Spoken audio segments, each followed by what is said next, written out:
Hablemos de CRISPR. Es sin duda una de las herramientas científicas más potentes que se han descubierto. Tiene el potencial no solo de curar enfermedades genéticas, sino de transformar la agricultura y, bueno, de cambiar por completo cómo entendemos la biología misma.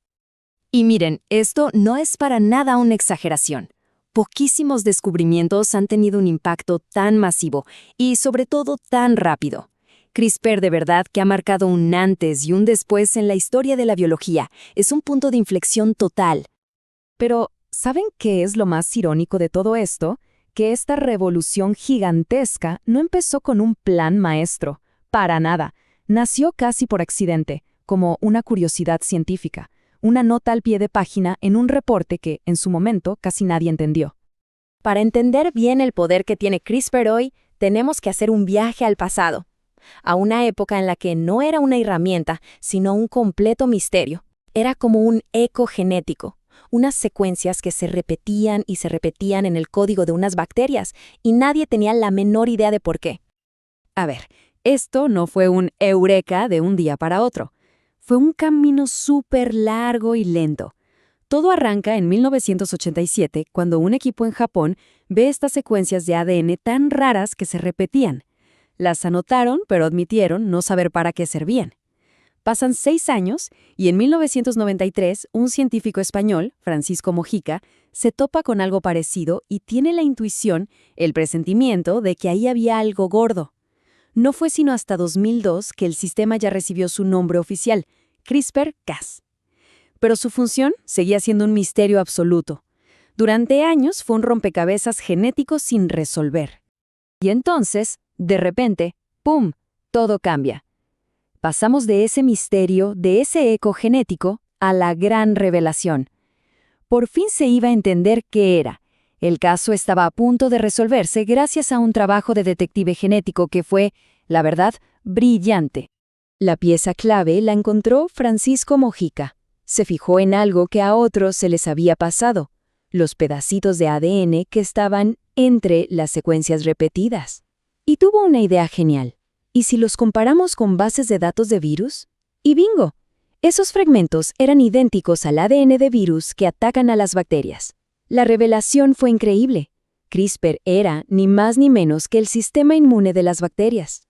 Estaban literalmente guardando fotos de ficha policial genéticas de sus enemigos. Y funciona así, en 3 pasos súper sencillos.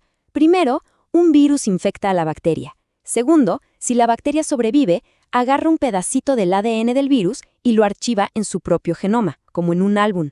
Y tercero, si ese mismo virus intenta atacar de nuevo, unas proteínas llamadas Cas usan esa foto para reconocerlo y sin más lo hacen pedazos. Un sistema de defensa brutalmente efectivo.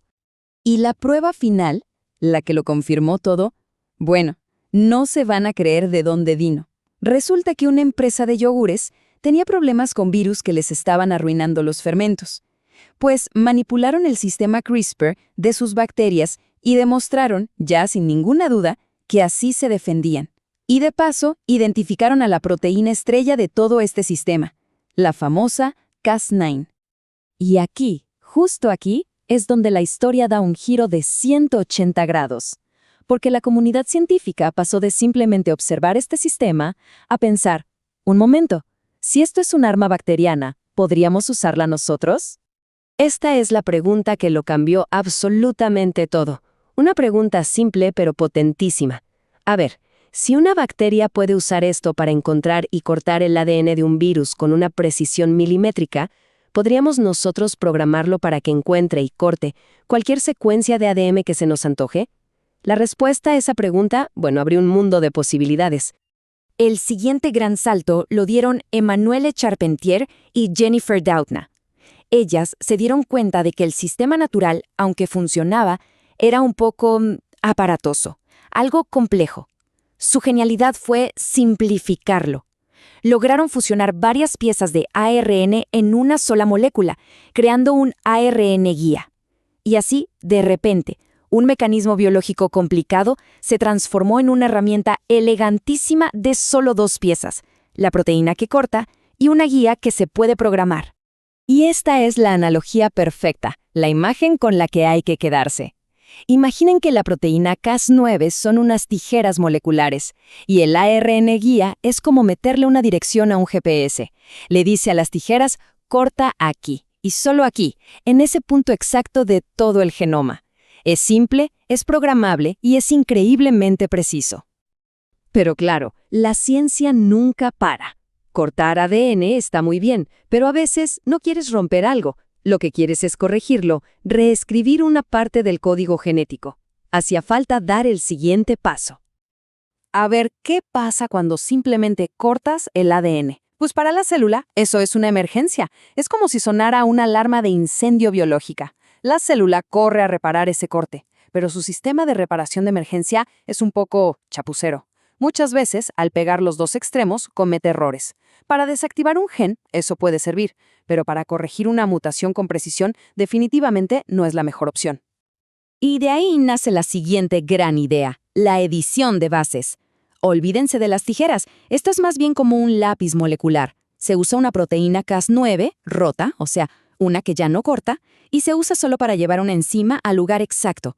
Y una vez ahí, esa enzima, como si fuera la punta de un lápiz con borrador, borra una letra de ADN y escribe la correcta en su lugar, y lo mejor de todo, sin tener que cortar la doble hélice.